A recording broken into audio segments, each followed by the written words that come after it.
Amateur Traveler is in its 20th year now, but can you imagine if I had people on the show who had never been to the destination but had just read about it or seen a movie about it?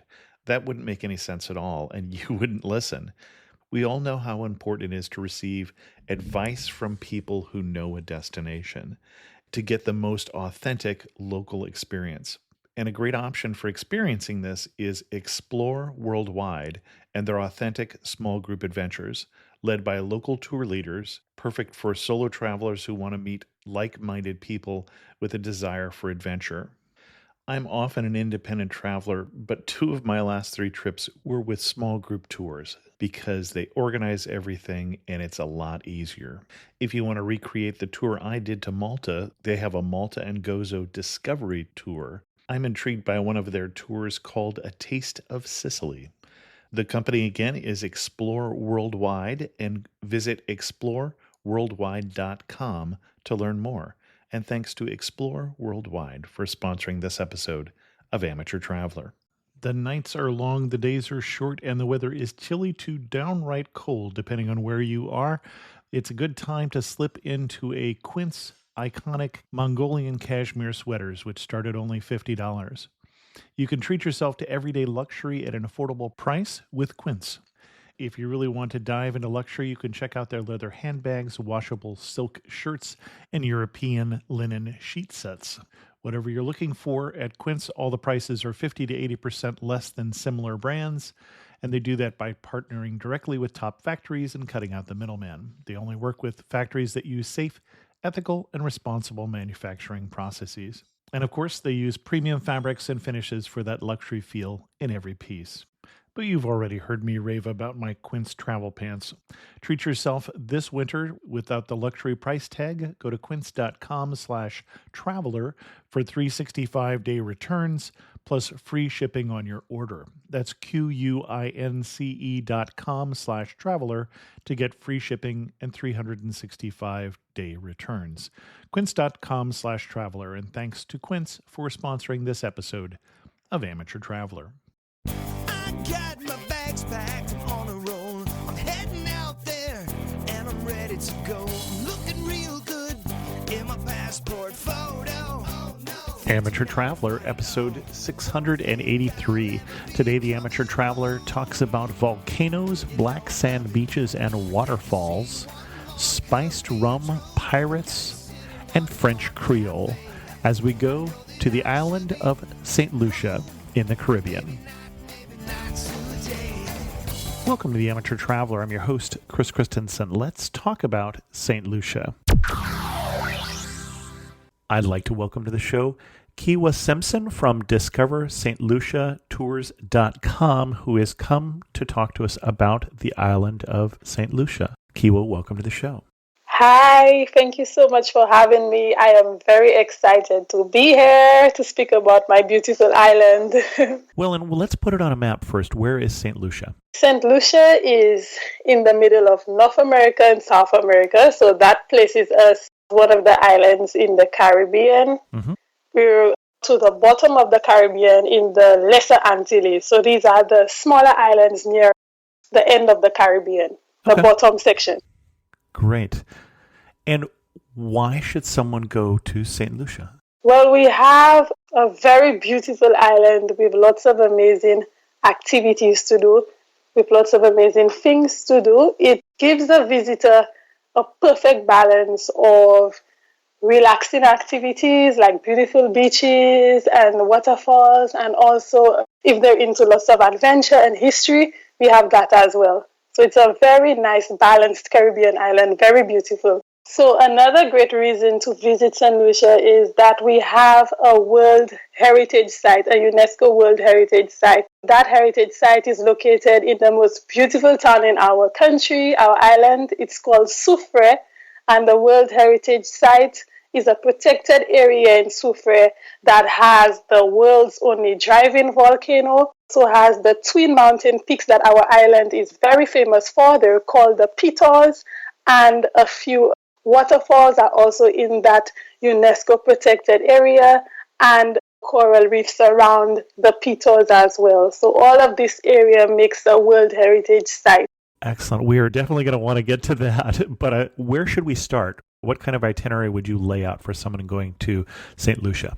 If you come to Saint Lucia, I'm guessing you might stay for a really good stay. It might be about 5 to 7 days because we have so much to do here.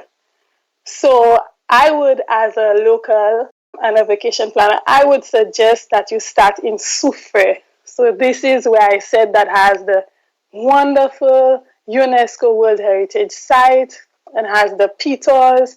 There are two very steep mountains, twin peaks. They look almost identical, over 2,000 feet tall, and they make the World Heritage Site. They're what Saint Lucia is known for.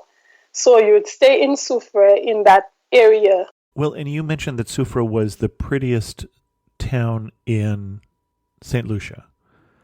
It's a mountain town. It's not a beach town.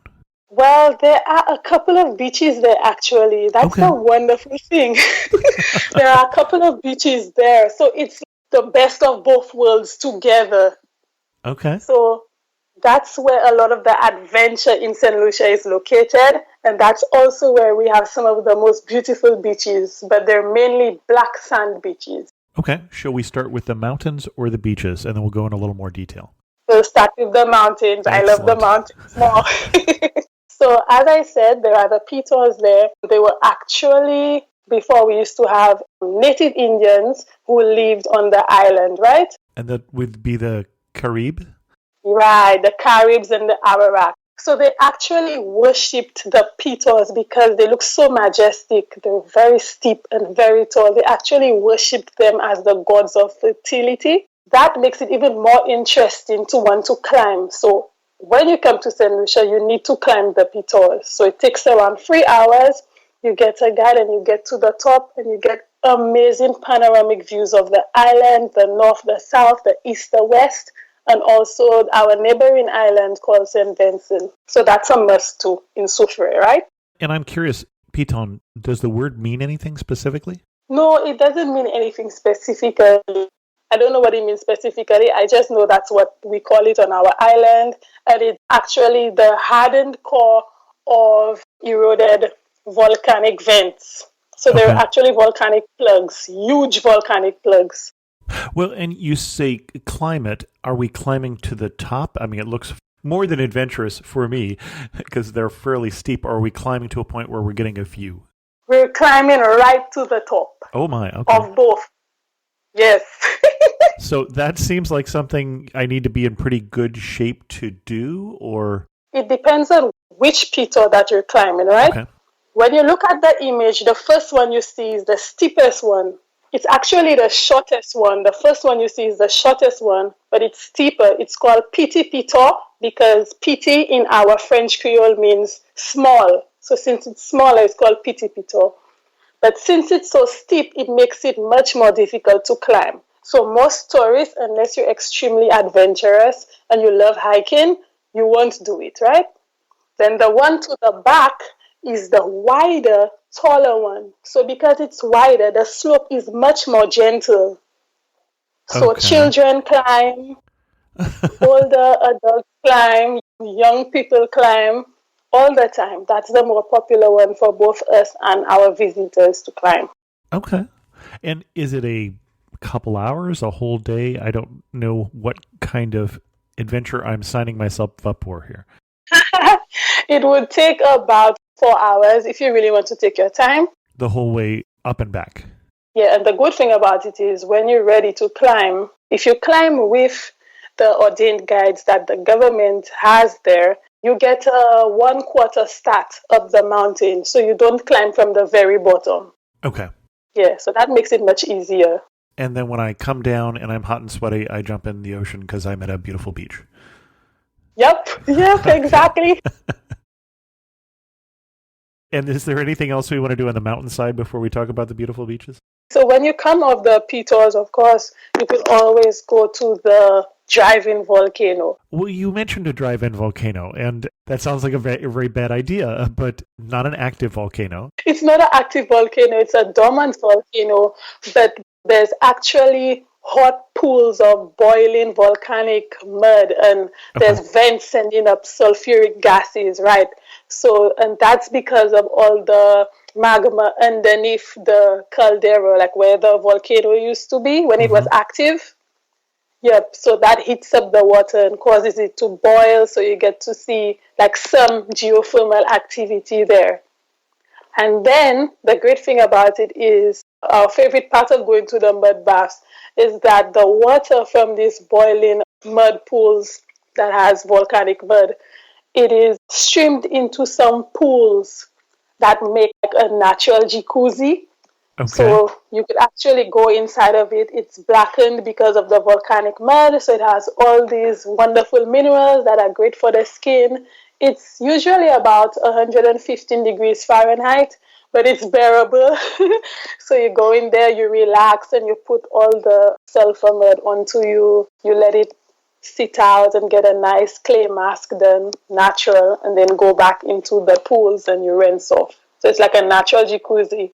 Now, getting into hot boiling pots of water is usually something one does with care. Is this something we do with a guide, or is this part of a park that is regulating that, yes, this one's safe to go into, don't go in that one? Yeah, there are guides all around. And there are people at the mud baths when Okay. you go to bathe. There are people actually there who help you get the mud, put it on you, guide you, tell you, okay, take your time to go down and take care of you. Yeah. Tourism island. So our government is very involved in many of the natural attractions and making sure that the tourists are safe. Okay. What else are we doing while we're up there? So whilst we're there, if you're not into the volcano, you could always go to some of the mineral baths and some of the warm waterfalls. So one of these places is called Sapphire Falls. It's lower down the volcano. The black water from the volcano, it actually falls down around 30 feet high. So it creates a black waterfall. And since that water is warm, it makes a black warm waterfall. And there's also a golden pool there. So the pool has a different mineral component from the one in the sulfur springs. It's still warm, it still comes from the volcano, but instead of being black, it's actually golden. So you go there, you just relax, enjoy yourself, enjoy the nature around. You could also get volcanic mud there to rub on you as well. And then afterwards, you go and shower under the warm waterfall. So that's another great thing to do there. So when you say it's a black waterfall, so black water sometimes is used for blackwater rafting in New Zealand means you're going underground. In this case, you're talking about water that has so much volcanic silt in it that it is not clear? Exactly. So it's filled with the volcanic mud from the volcano. Okay. Yes. And it's also heated by the volcano, so that makes it warm. Got it. And then in Sufra, we also have, we have so much. In Sufra, there's also a cold waterfall. So, well, many actually, but the closest one in the town is 15 minutes away from the center of town. So it's very easy to get to. It's right along the road. And it's called Torile Waterfall. And then you can go there and enjoy a natural, normal waterfall. It's very nice. It's very nice back massage. And I'm going to ask you to repeat the name of the waterfall because I didn't catch that.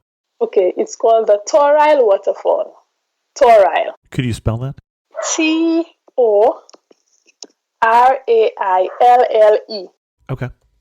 Got it. Sufra is the heart and soul of Saint Lucia. That's where it has a great concentration of natural activities and natural attractions. So when you're in Sufra, you see that you were worried about how you'll be able to climb the pitons because from looking at them, they look like a killer task, right? Right. So you could actually get almost the same amazing views by going to some place in Soufrière called the Tête Paul Nature Trail. So Tête in our Creole means head. So Tête Paul, so at the top, the mountain area there is called Tête Paul.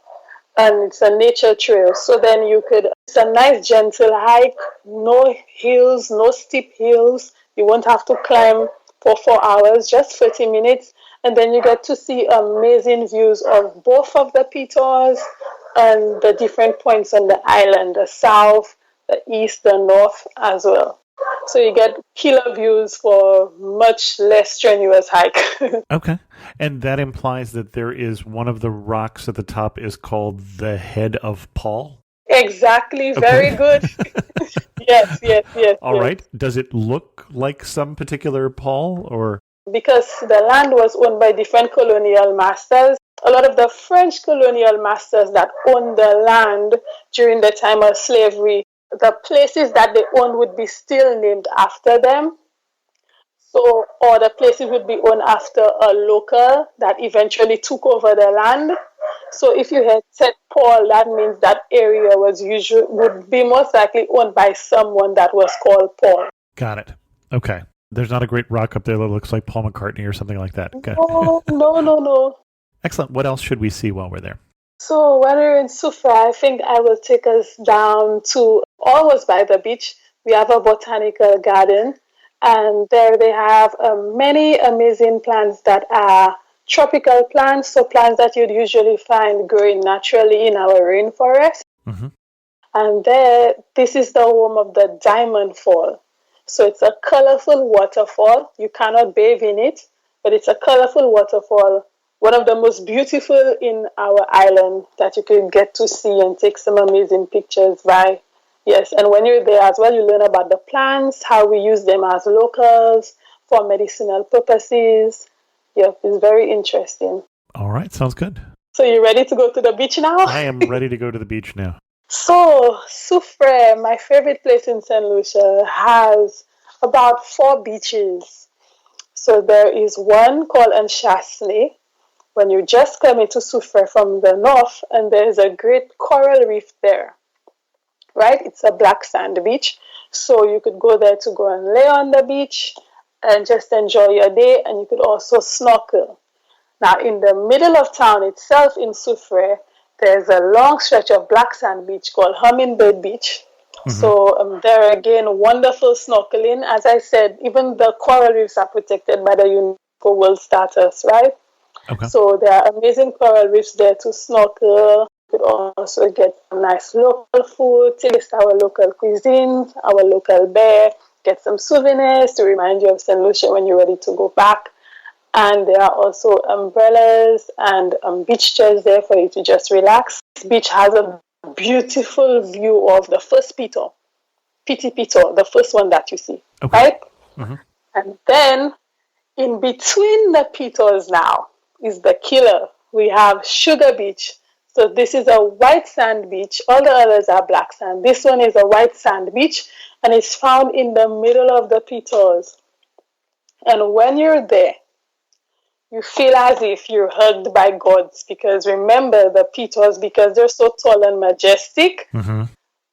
They put you in awe. Like when you see them, you want to bow down, and to literally be in between them at their feet on a beach is amazing. The area with one of the most expensive resorts in the Caribbean because of that. Okay. So it's like you have one god on this side and one god on the other side, and this beautiful view of the Caribbean Sea on a beautiful beach. And that's also where you have the best snorkeling, in my opinion, as a local in Soufrière. That's easily accessible. Konnichiwa, I'm Yuki, a tour leader with Explore.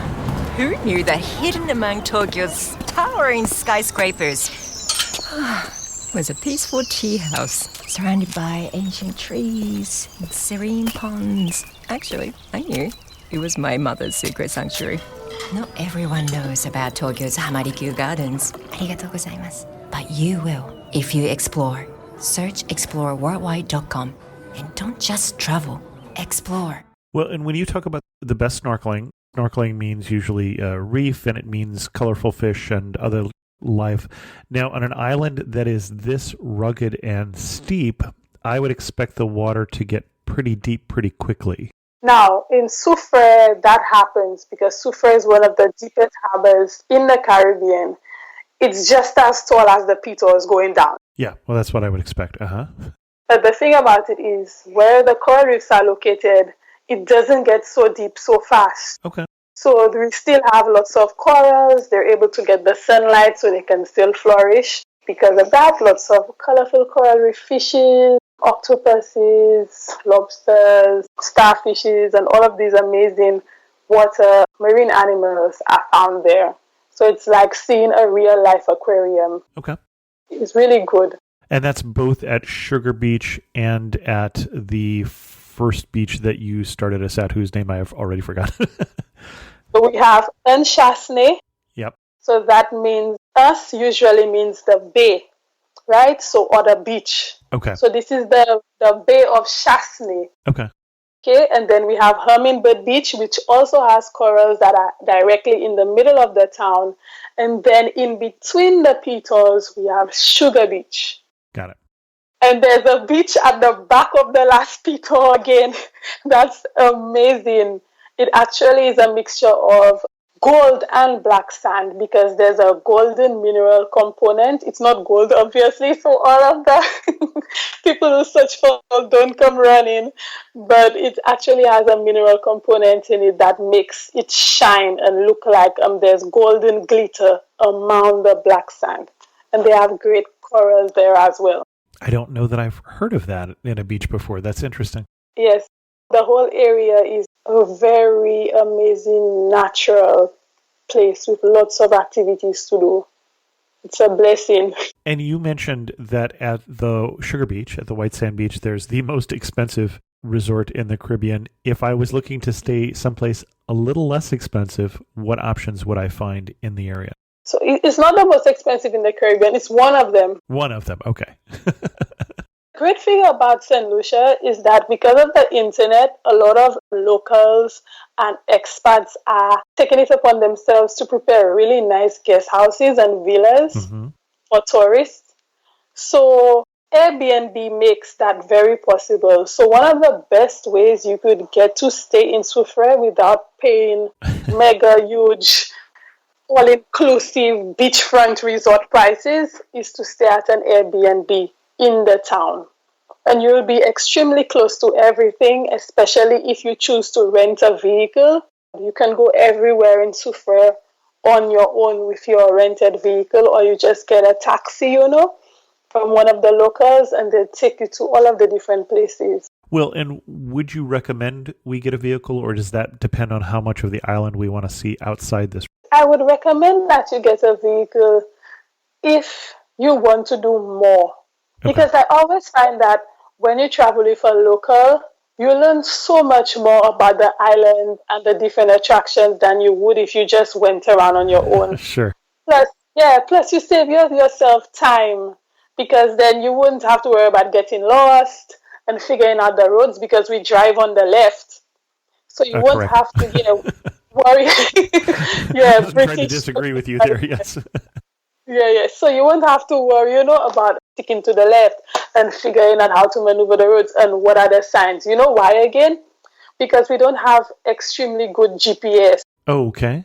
Yeah, take your phone and say, okay, I just use the phone to go everywhere. It will work for certain locations, but most places it doesn't. So I would say if you really want to go ahead and make the best out of your stay in Soufrière, in Saint Lucia, the best thing to do is to go with a local guide and pay the taxi, because it's very close to the attractions. You're already in Soufrière, so the price won't be really high.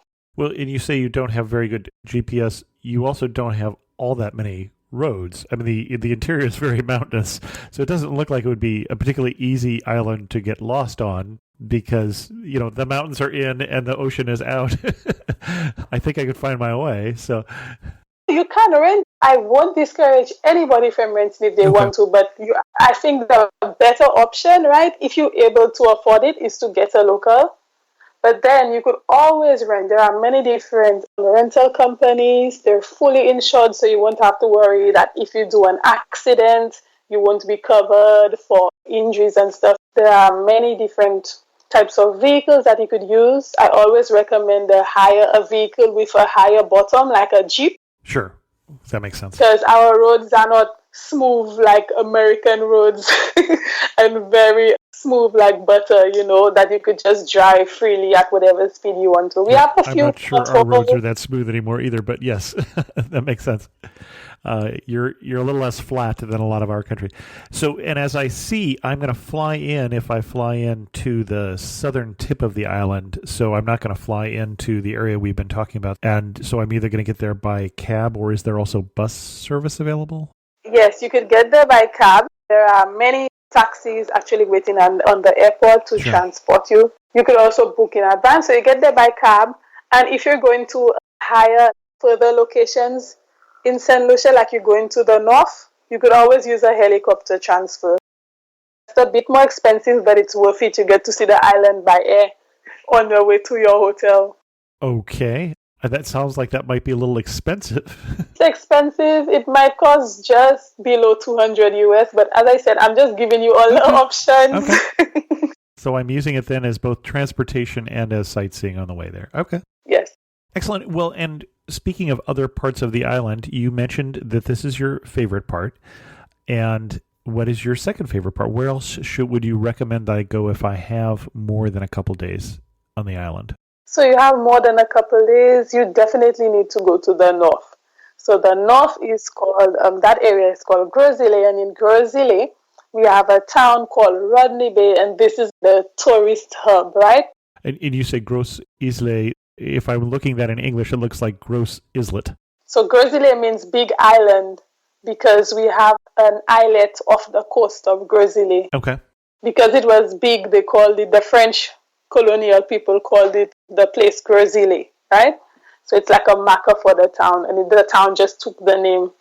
So so there we have Rodney Bay, and that's where you have many different restaurants with different types of cuisine. We have Indian cuisine, Thai cuisine, Caribbean cuisine, local cuisine, right? European cuisine. So many different types of restaurants. They have nightclubs up there, a casino, shopping centers, marinas with yachts, and more restaurants. Well, and do you have specific restaurants or nightclubs that you would recommend if we're heading up to Grozile? If you want to really enjoy Grozile, on the Friday, our island has something called the Grozile Friday Night Street Party. Okay. That sounds like fun. On that night, the street gets lined with little food vendors and drink vendors, and then they sell lots of predominantly fresh seafood. So the fishermen bring in the fresh seafood that they caught, and then the locals would prepare it using our amazing spices that we have in Saint Lucia.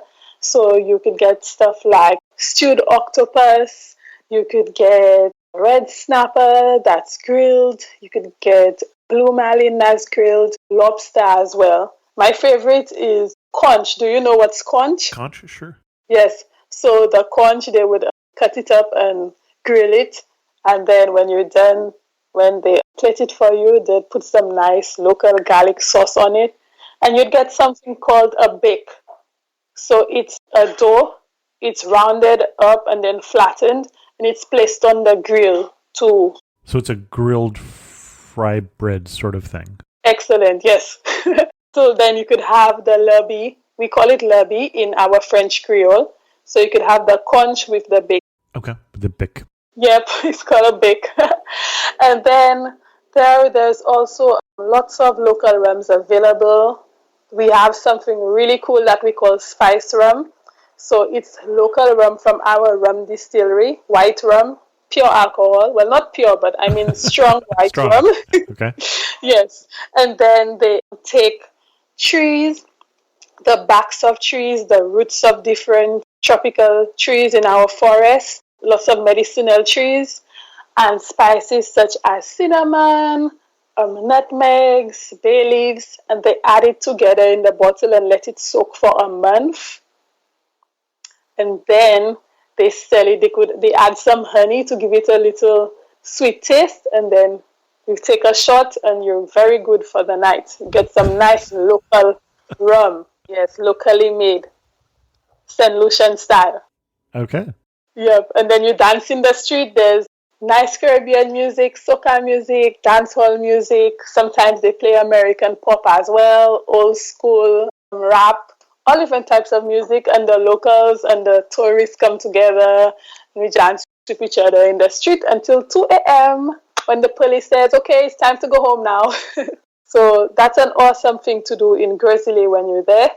My favorite restaurant, like meaning traditional restaurant in Grizzly, in Rodney Bay, is called Spices of India.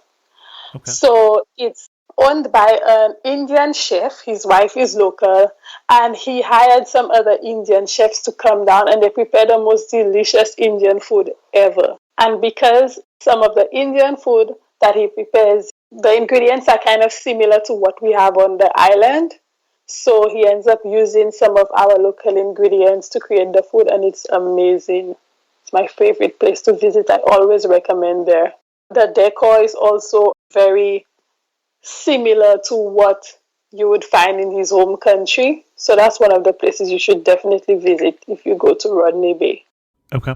Yeah, Rodney Bay also has a few very beautiful beaches. The main beach in Rodney Bay is called Redway Beach, and that beach has some of the best water spots in Saint Lucia. So there you can go jet skiing, you can go wakeboarding, you can go parasailing, you can go sailing on a little hobby cat. There's also a place in the beach called the Splash Island Water Park. And there you could go, you know, the American Ninja Warrior show? Yes. Where they have all the different hurdles, is that underwater, but less extreme. Okay. So younger people usually enjoy it. But then if you just want to relax, it's a great beach to relax. Excellent view. So also in Grizzly, we have that island. Remember that islet I told you, the big islet? Right. It's called Pigeon Islet. And there is where, during colonial times, so around 200 years ago, when the English and the French were battling for Saint Lucia, they actually battled 14 times. I wanted to get to that. Yeah, there's a reason why you're talking about the French influence, but you drive on the left and you're telling me in English, which is it's complicated. You've got the official language is English, but 95% of the people speak French Creole. It was French, it was English, it was French, it was English, it was French, it was English.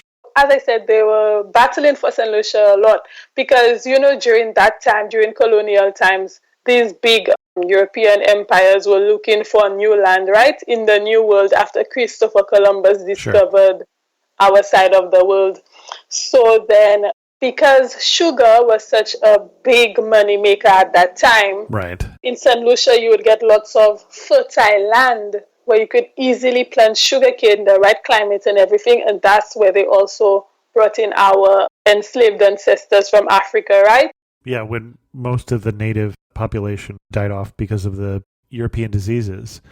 So yeah, that's where a lot of the African slavery came in. I mean, not to put too fine a point on it. Yeah.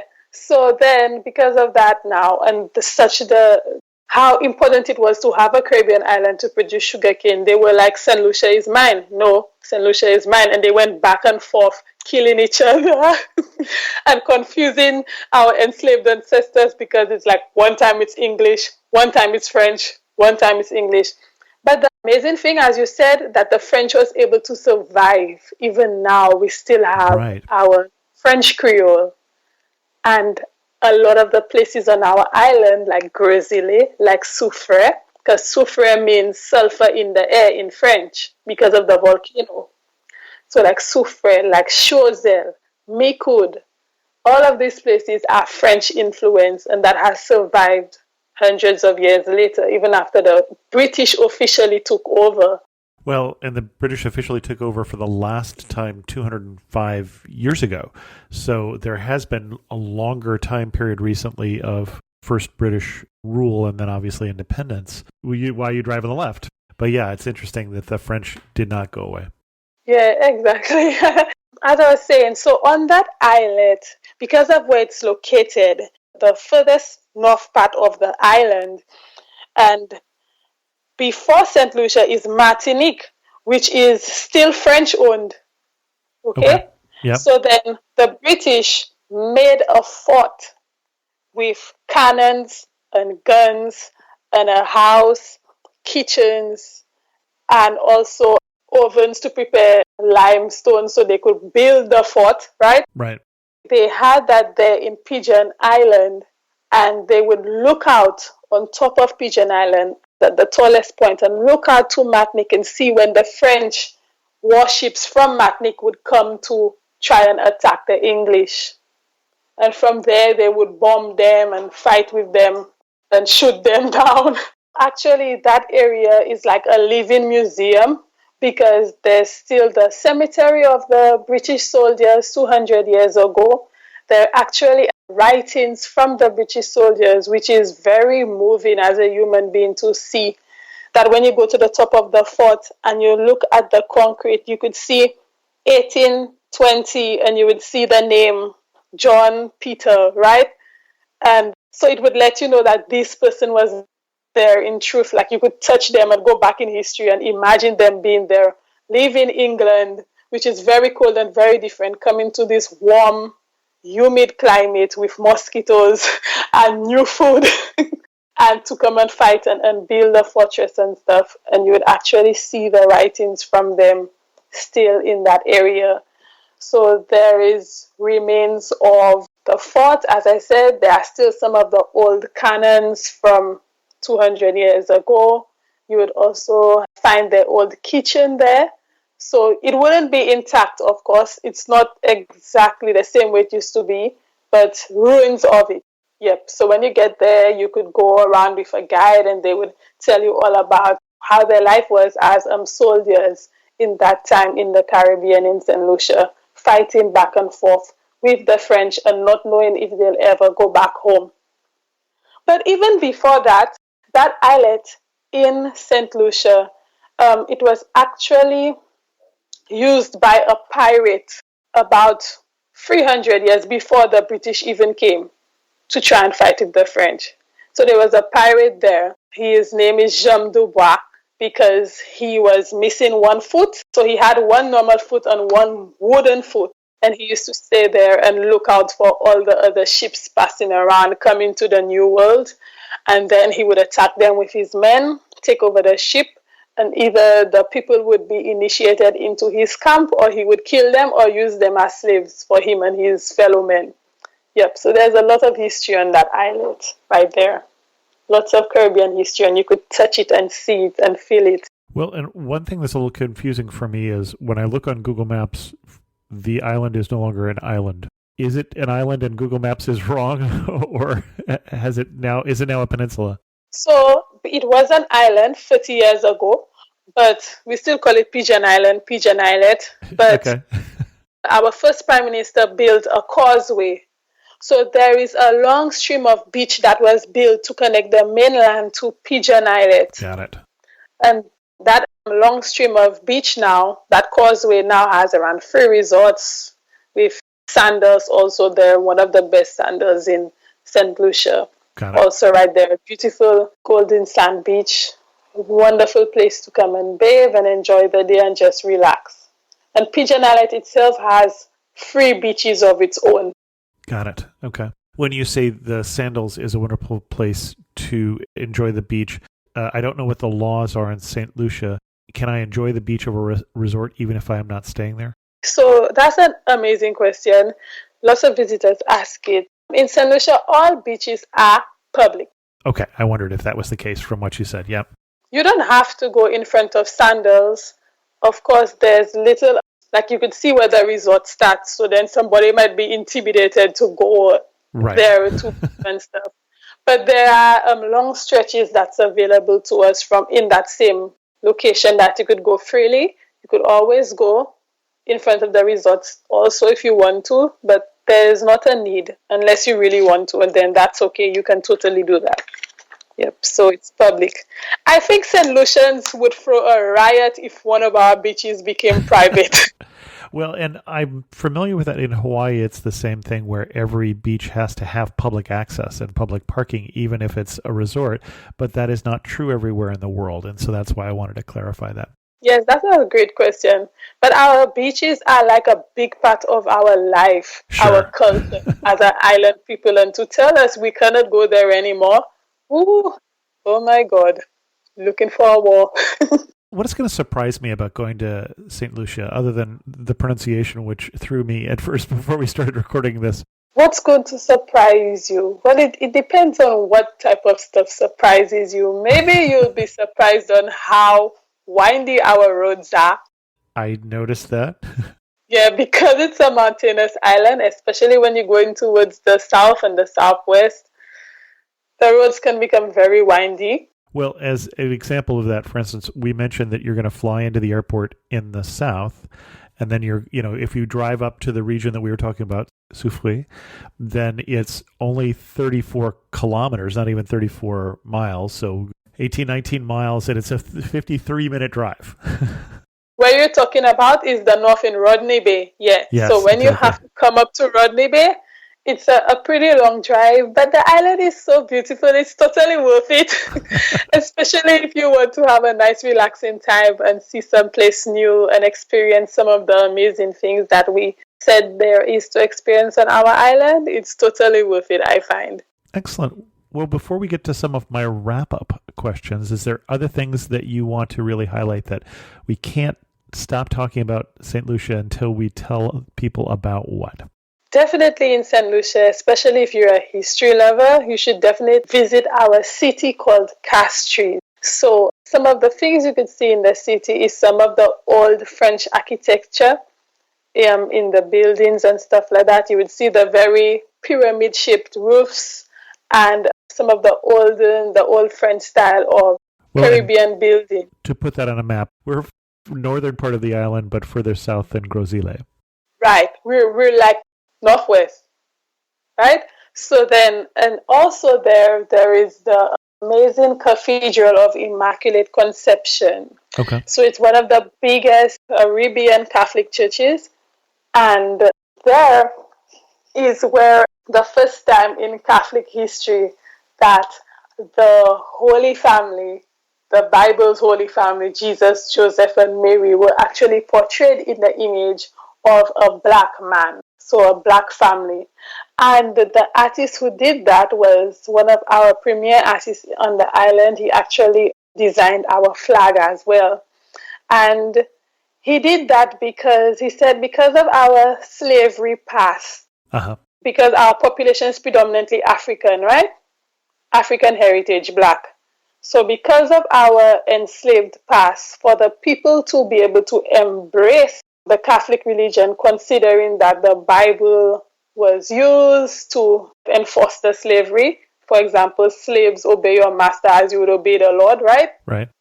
So, and since Jesus always was portrayed as white and you're looking up to him, the only way that he believed that we as a population would be able to embrace the Catholic religion after a history of slavery would be if we could see God reflected in our image. So it's almost similar to what's happening in the world now, where people want to see representation. Mm-hmm. So he did something radical by placing a God that was usually portrayed in the image of the white man and painting him in the image of the people in the island, which are predominantly black. Well, I think he did something unusual. I don't know if I'd go as far as radical, considering how many non-Jewish Jesus I've seen pictures of. Yeah, okay. Unusual. Okay. Well, he was unusual for Right, exactly. our part of the world and our culture. So then he got a lot of backlash. Well, the owners of the church at the time were kind of worried about it. But when Pope John Paul actually came down and he saw it, he gave him a Vatican medal for it, because it was so different. And it was, for us, it was quite radical and new and revolutionary. Uh-huh. So in that church, you will also see a lot of black saints portrayed. So there aren't many, of course, but the few they are, he made sure that he painted them and placed them there so that the people of the island would see themselves reflected in the religion. So it wouldn't seem like a religion for other people and not them. He also painted the beautiful paintings that he created on the windows with stained glass. And of course, the nuns and Mary and these individuals are painted in the image of black people. And at the top in the roof are beautiful paintings of European saints that were painted from France 100 years ago. So there's a mixture of the people of the island taking ownership and taking their place in the religion, and there's also the traditional European elements of the religion mixed together in one in the church. It's very colorful. So it's a very light church. It doesn't have in the church is very light. It has a light, airy feel to it because it doesn't have the traditional huge round wall pillars that other Catholic churches would have. It has a lot of wooden elements. Yes, and it's very tall, very colorful. And then when you actually come there and you could see the light passing through the colorful windows and you see all the different art and the mixture of European and African influenced art in the church as a Catholic church, it's really stunning. And then in Castries also, there is the Derek Walcott Museum. Just to let you know, Saint Lucia has the highest number of Nobel laureate, Nobel Prize winners, Nobel laureates per capita in the world. Okay. So do you understand what that means? That means we have the most Nobel laureates based in the world based on the amount of people that we have capita, on sure. our island. Yes. So we have two, and both of them are from Castries. So there is a museum that's actually celebrating the last one. He was a poet, a painter, and a playwright, and it was his original house before the town started getting developed and stuff. So they remade it in the same French style, and you can see all of his paintings in there, and his poems and his art talking about Caribbean life and talking about local heroes and local stories and presenting it in a manner that it can appeal to mass audiences. So you can go and read some of his poems and learn about his life. He was a very influential person when it comes to art in our island. So if you love history and you love architecture and you're open into learning about Caribbean architecture and learning about Caribbean history, you should definitely pass in Castries. Well, and we should say that if I'm going to arrive via cruise ship, that's where I'm going to arrive at St. Lucia. That's exactly where you will be. Excellent. Which also means that I might want to check the cruise ship schedule before I schedule my visit to there to potentially go on if I'm not there by cruise ship, go on a day when the cruise ships are not in port. Yep. But most of the time when people from cruise ships come to St. Lucia, they usually head to Soufrière because that's the heart and soul of St. Lucia. That's where the World Heritage Site is. Yep. Excellent. Well, I want to start wrapping this up with a couple of questions. So I'm standing in the prettiest spot in St. Lucia. Where am I standing and what am I looking at? You're standing at the viewing point in Soufrière and you're looking at the town of Soufrière with the two gods standing at the edge of the island, towering like the powerful, glorious, amazing beings that they are, called the Pitos, the twin mountain peaks. Excellent. If you had to summarize St. Lucia in just 3 words, what 3 words would you choose? A beautiful nature island. Excellent. And our guest again has been Keiwa Simpson from Discover St. Lucia tours.com, and we'll put a link to that in the show notes. But Keiwa, if we wanted to send people to your best resource for helping them plan their trip to St. Lucia, where should we send them? Okay, so if you're interested in coming to St. Lucia, as a local, I created a free guide for your listeners. So if they're interested in coming, that free guide would actually point them and let them know what are the best resources they could use to put together their vacation in St. Lucia. So in that free guide, they would find out what are the best places online to get places to stay in St. Lucia, what are the best places online to get our best tours, so they could pick excellent tours to really experience our island and our culture, what's the best type of money to use when they come here, what's the best way to get around St. Lucia easily, and a few other points that would really help steer them in the right direction to create a beautiful stay on island. So I think that would be really helpful. Terrific. And Keiwa is going to ask you to get on our mailing list to get that guide. Don't worry about that. I'm sure you'll love to hear more from her. Keiwa, thank you for coming on Amateur Traveler and sharing with us your love for your home country of St. Lucia. Yes, thank you very much. It was such an honor. I had fun talking to you about St. Lucia. I always have fun talking about my island, and I hope that some of your listeners will come to visit because it's really an experience worth having. And I hope you come to visit as well. In news of the community, I heard from Jeff Olfs, former park ranger and friend of the show, former guest as well. You may remember that in the show that we did on Virunga National Park, we mentioned something about the fund and the project to support the widows of park rangers. Well, Jeff filled in some more information. Just listen to Virunga, episode 682. Sadly, more rangers are killed in Virunga every year than any other national park in the world. 13 of my peers this year alone, with one as recently as November 13th. One thing I need to correct is Virunga is not the second national park in the world. It's probably the 12th. Australia, Canada, and New Zealand had national parks before Virunga. Thanks so much, Jeff. And obviously the issue that the park rangers have there is the poachers, and that is a serious problem. With that, we're going to end this episode of Amateur Traveler. If you have any questions, send an email to host@amateurtraveler.com, or better yet, leave a comment at this episode at amateurtraveler.com. And thanks so much for listening. I got to see one more cathedral. I got to sit in one more cafe. I know that I should be heading home, but maybe not